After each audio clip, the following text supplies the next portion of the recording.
religação do homem com Deus. Isso é religião. Religião não é evangélico, espírita, católico, não. Religião,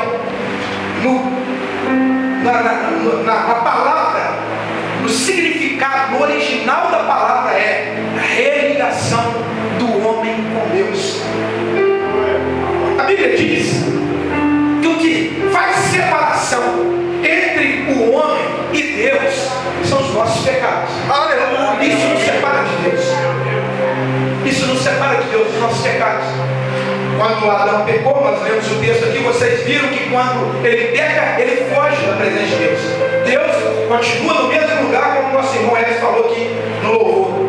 Deus não saiu do seu lugar, ele continuou, ele foi até o jardim dele com Adão. Mas Adão, por conta do pecado, fugiu da presença de Deus. Então o que faz separação entre nós e Deus são os nossos pecados. Uma vez que o pecado nos desligou, onde diz a palavra de Deus, e todos pecaram. Bruno, todos nós pecamos, diz a palavra, e destituídos, retirados, nós fomos da glória de Deus. Então uma vez que nós fomos retirados da glória de Deus, precisava de alguém para nos religar a Deus. E aí Deus envia então a religião, a religação do homem com Deus, Jesus Cristo. Aquele que nunca pecou, nem pecado algum passou na sua mente.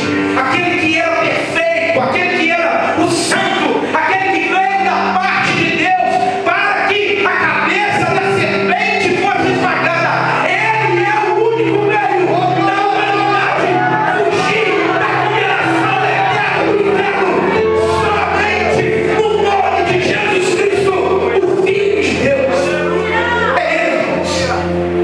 Ora, e quando Ele vem e começa a se apresentar, muitos não aceitam e não entendem o propósito do Evangelho. E até os dias de hoje é assim. Porque na minha mente, já passar mais de 20 anos, na minha mente, eu consigo me lembrar do tempo que eu estava no exército, há mais de 20 anos atrás, né? Eu consigo me lembrar de detalhes. E às vezes parece que nós vamos durar aqui para a eternidade. O ser humano ele tem essa dificuldade de entender que um dia todos nós, uns vão mais velhos, outros vão mais novos, mas eu não sei se eu chego em Juiz de Fora, irmãos. Essa é a verdade. Eu não sei se terminando, eu não sei se termina esse culto. Eu não sei se terminando o culto eu consigo chegar em casa, porque o dia do meu nascimento e o dia da minha partida, tudo está nos domínios do Senhor. Mas o que a humanidade precisa entender e fazer uma reflexão é não daquilo que eu penso ou eu acho, mas qual o propósito da vida? Qual o propósito de Cristo? E eu te digo, irmãos, o propósito de Cristo para você, para mim, para todos nós, é a eternidade. É uma vida eterna com Ele, no seu reino e na sua glória. Este é o propósito do Senhor. E aí talvez eu perguntar a todos aqui, todos vão dizer: pastor, eu creio em Deus, eu creio em Jesus. E aí eu vou dizer para você o que o próprio Jesus diz: aquele que ouve as minhas palavras e as pratica. Então olha só, vou repetir o que disse Jesus, não o pastor Bruno. Aquele que ouve as minhas palavras e as pratica, este é o que me ama. Ou seja, mesmo você crendo em Deus, crendo em Jesus e não praticando a verdade que Jesus orientou que nós praticássemos, né? A verdade, a palavra dele, as orientações dele. Se nós não praticamos, irmãos, se eu não praticar, não é um amor verdadeiro. Porque ele disse: aquele que crê em mim fará obras maiores do que as minhas. Aleluia! Aquele que crê em mim, disse Jesus, como diz as Escrituras, rios de águas vivas fluirão do seu ventre. Ele disse: e os sinais seguirão os que creem em meu nome. vocês curarão os enfermos, expulsarão demônios, falarão novas línguas. Ele disse: ide para aqueles que creem nele, ide por todo mundo, anunciai o Evangelho a toda criatura, batizando em nome do Pai, do Filho e do Espírito Santo. É isso que ele quer que você. Como eu disse, eu não te conheço, eu não conheço você que está aqui essa noite, mas ele te conhece desde o ventre da sua mãe. Ele tem plano contigo, ele tem obra contigo. Por mais que as circunstâncias digam que não, que eu não conheço, talvez alguém aqui tenha um problema com droga, talvez alguém aqui tenha um problema com bebida, talvez aqui haja qualquer que seja o problema, dificuldade, talvez alguém se afastou um dia da igreja, a igreja me feriu, a igreja me machucou, até aqui eu separei alguma coisa por causa disso. O maior erro, irmãos, que nesses dias, vai para mim por favor, Josué, Efésios, capítulo 1, versículo 22. Olha isso, irmãos, o maior erro quando alguém fala que a igreja feriu ou machucou. E pôs todas as coisas debaixo dos pés, falando de Jesus. E pôs todas as coisas debaixo dos pés, e para ser o cabeça sobre todas as coisas, o deu à igreja. Agora, falando da igreja, qual é o seu corpo? A plenitude daquele que a tudo enche em todas as coisas. Então, a qual é o seu corpo? Quando Paulo pegou carta para ir a Damasco, perseguir a igreja, e Jesus se revela a Paulo, Jesus disse assim, ele então era até então Saulo, Saulo, Saulo, por que me persegues? Dizendo para Saulo, naquele momento, que uma vez que Saulo estava perseguindo a igreja, a cabeça é Cristo, o corpo também é Ele. Eu digo para vocês, olha, todos nós aqui estamos sujeitos a errar uns com os outros, porque sim, nós estamos em um corpo corruptível e somos pessoas sujeitas a toda a natureza de erro, pastores ou não, ninguém aqui é maior, melhor, mais santo que ninguém. Somos seres humanos sujeitos aos mesmos erros e às mesmas falhas. E aí uma coisa é uma pessoa errar contigo, mas a igreja,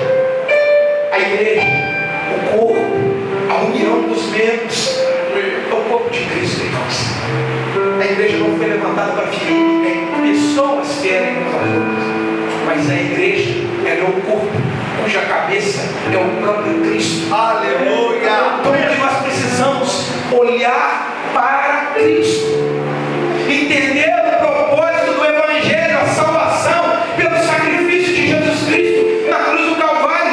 Então Jesus vem, realiza todas as obras que nós dissemos que o Senhor realizou, e chega o momento em que, depois de anunciar o Evangelho, separar para si os 12, chega o momento de pagar o preço do resgate, porque sem derramamento de sangue, diz a palavra de Deus, não há remissão de pecados. Então alguém precisava pagar com o preço do próprio sangue, para que o pecado da humanidade fosse aceito e perdoado.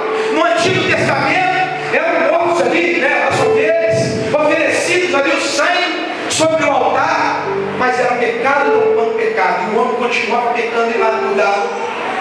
Mas até que vem Jesus Cristo, e quando João olha para ele, diz: eis aí o Cordeiro de Deus que tira o pecado do mundo.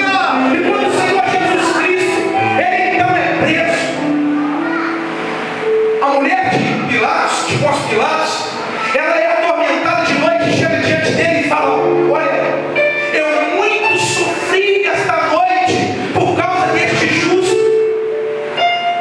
E também Pilatos o interrogando, olha, e diz, se volta para os religiosos e diz: olha, eu não vejo nele pecado algum. Mas a humanidade, o ser humano, continuava ali clamando: crucificam, crucificam. Então pega Jesus, entrega para ser ali torturado, açoitado e crucificado. Até que Jesus começa a ir ali, depois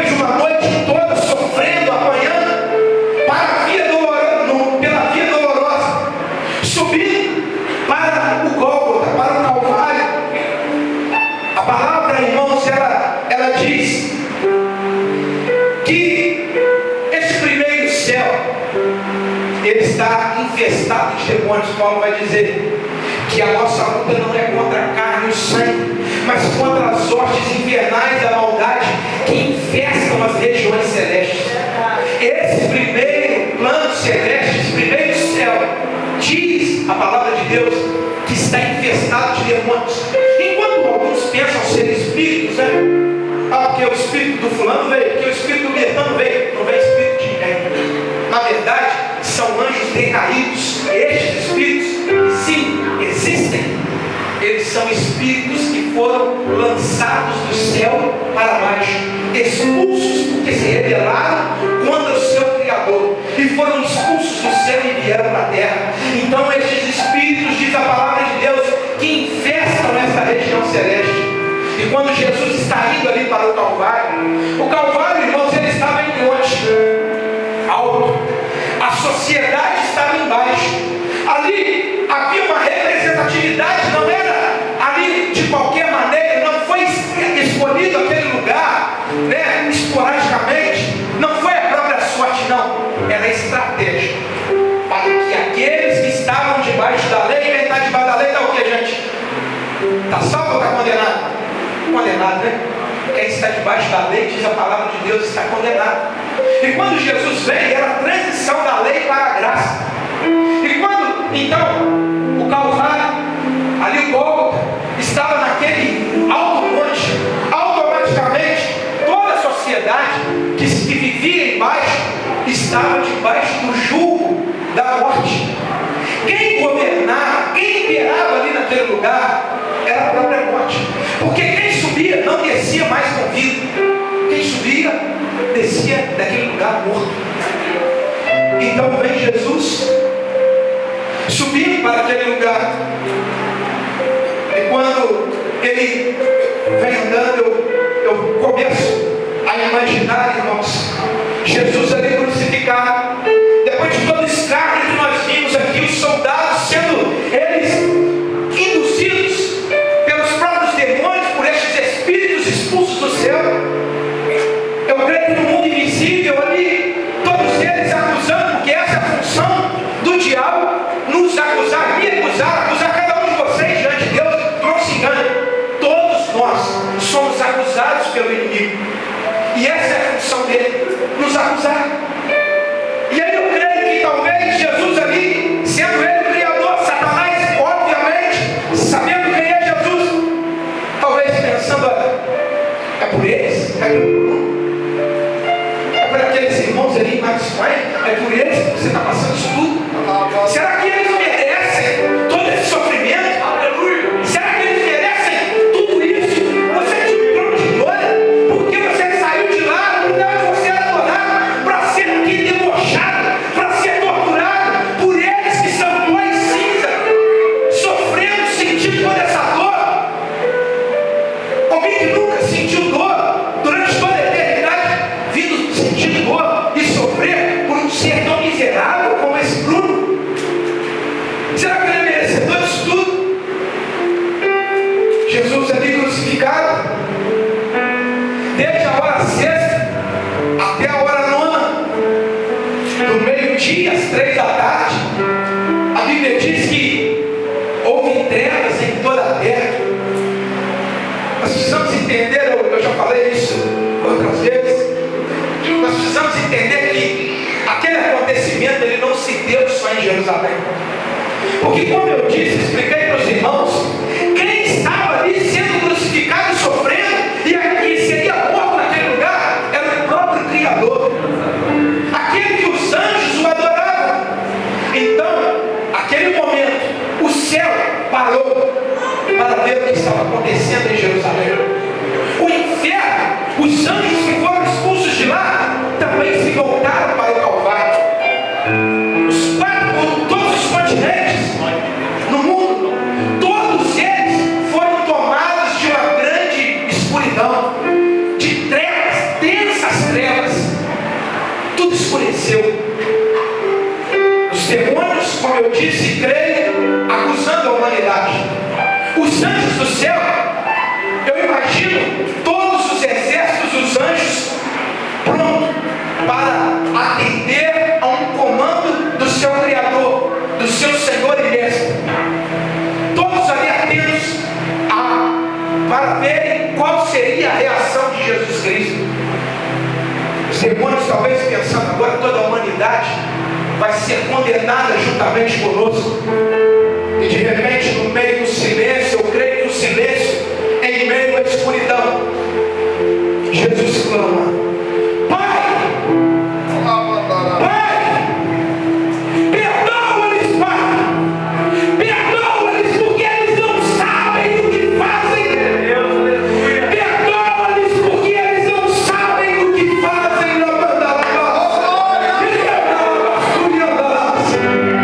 Que amor é esse, irmãos? Que amor, que misericórdia, que graça é essa, irmãos? Ninguém, nenhum de nós iremos para o inferno pelo pecado que cometemos, porque pecado por pecado somos todos pecadores.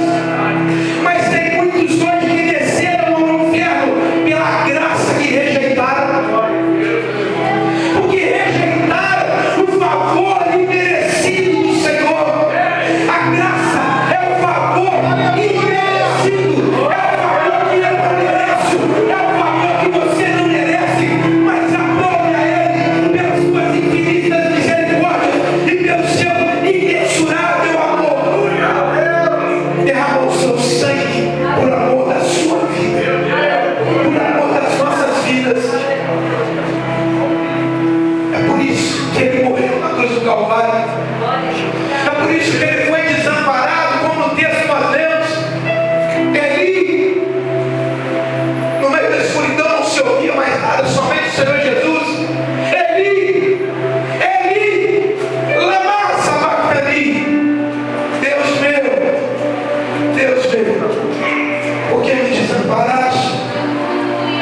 Mas a verdade é que como um homem naquele momento, um Deus que se fez homem, era necessário que Ele fosse desamparado, para que nós estivéssemos amparados aqui hoje, com saúde, com vida, com graça, para que recebêssemos da parte dEle a oportunidade de sermos religados mais uma vez a Deus, a voltarmos à essência da eternidade e vivemos agora por um plano, um projeto muito maior que Ele nos oferece, de uma vida eterna com Ele, no seu reino, na sua glória. Olha, irmãos, Jesus morreu.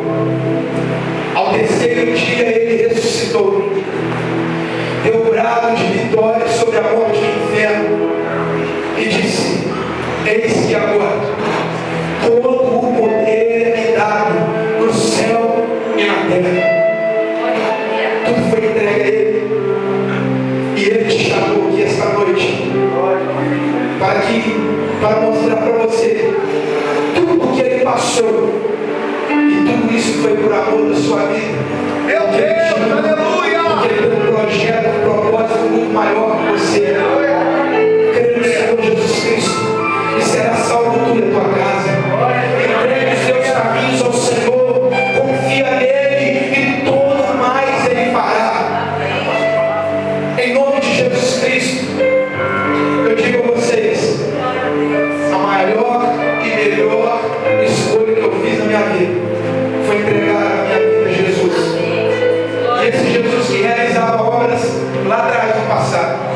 Está aqui o pastor Tiago, o pastor Giovanni, Tainã, Deus e os irmãos da sede, minha família está ali atrás. Eu digo a vocês, Ele não mudou. Nós já vimos isso acontecendo, milagres acontecendo. Fomos orar por uma mulher lá na maternidade, minha esposa estava ali, ela trabalhava lá. Vou passar o pastor Tiago agora. Chegamos lá, uma mulher com morte cerebral. Esse já deve ter 8 anos, mais ou menos.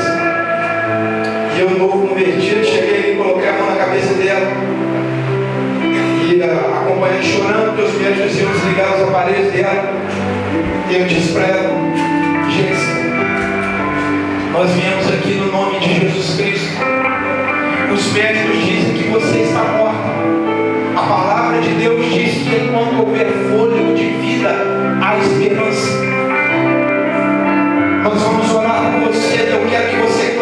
Jesus no seu pensamento. O olho dela aberto, mas virado, branco. Boca aberta, traqueostomia. Uma mulher adulta, pesava uns 37 quilos, mais ou menos. Toda atrofiada em cima da cama, 2 anos em coma. E agora, segundo os médicos, com morte cerebral. Colocamos as mãos sobre a cabeça dela e oramos. Estávamos eu, minha esposa e mais 3 obreiros da congregação. E oramos ali por ela.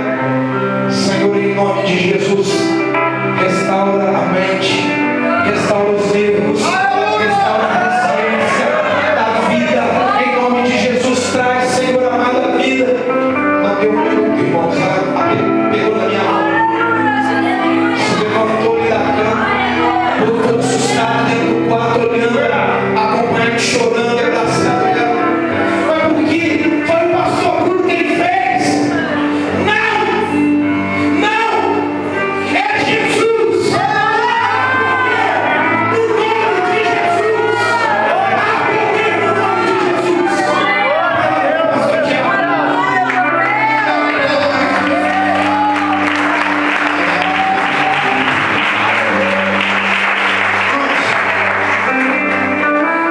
Quem crê que Jesus tem poder para mudar a vida?